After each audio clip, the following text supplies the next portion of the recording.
कल्पना कीजिए, एक ऐसी दुनिया जहां आपकी कार हाइड्रोजन से 700 गुना ज्यादा ताकतवर ईंधन से चले। कोई प्रदूषण नहीं, कोई जहरीला धुआं नहीं।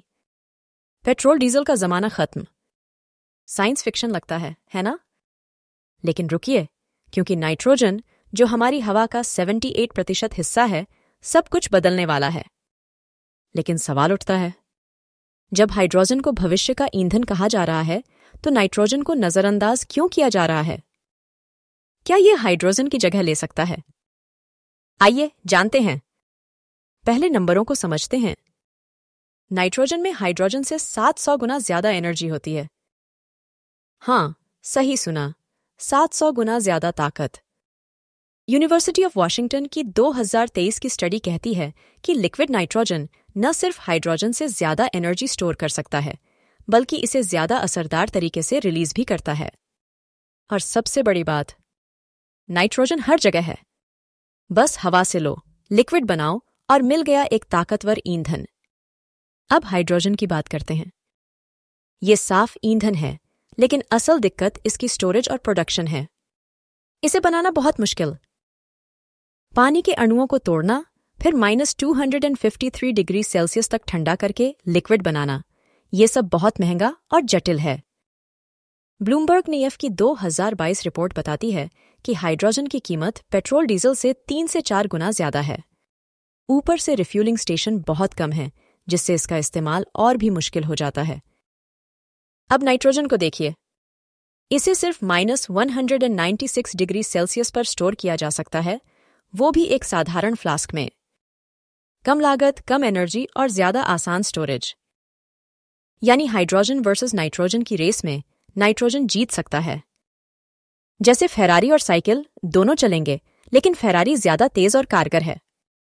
अब डियरमैन नाम की एक कंपनी आई है जो नाइट्रोजन इंजन टेक्नोलॉजी में आगे है।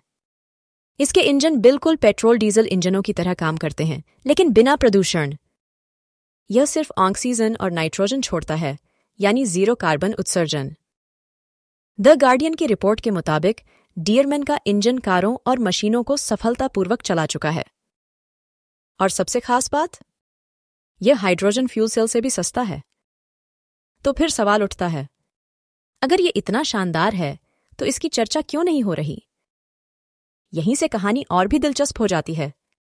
नाइट्रोजन के साथ एक खतरा भी है। इसके फायदे तो बहुत हैं, लेकिन ये पूरी तरह परफेक्ट नहीं है। अगर नाइट्रोजन का ज्यादा इस्तेमाल हो, तो यह पर्यावरण को नुकसान पहुंचा सकता है। उदाहरण, ज्यादा नाइट्रोजन पानी में जाने से शैवाल का तेजी से फैलाव हो सकता है, जिससे पानी खराब हो जाता है। 2021 की नेचर स्टडी कहती है कि अगर नाइट्रोजन को सही तरीके से इस्तेमाल न किया जाए, तो इसके फायदे बेकार हो सकते हैं।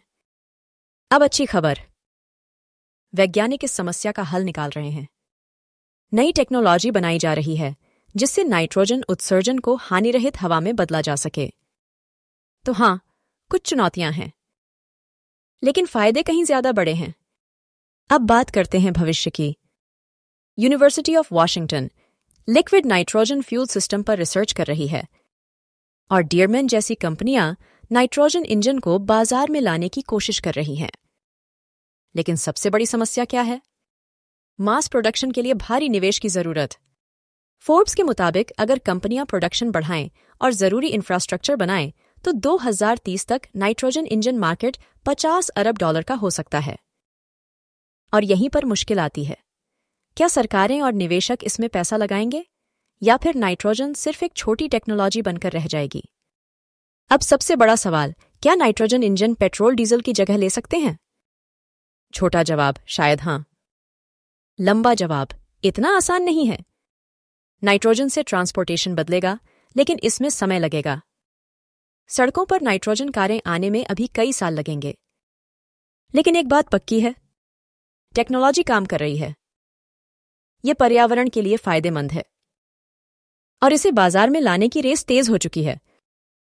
अब आपकी राय क्या है? क्या नाइट्रोजन भविष्य का ईंधन है, या सिर्फ एक सपना? कमेंट में बताइए। वीडियो खत्म करने से पहले लाइक बटन जरूर दबाएं, और टेक्नोलॉजी के भविष्य पर ऐसे ही वीडियोस के लिए सब्सक्राइब करें। और अगर आप नाइट्रोजन इंजन को लेकर उतने ही एक्साइटेड हैं जितना मैं हूं, तो इस वीडियो को दोस्तों के साथ शेयर करें। चलिए भविष्य के ईंधन पर बातचीत शुरू करते हैं। कौन जाने, शायद एक दिन हम सभी नाइट्रोजन से चलने वाली कारों में सफर करें।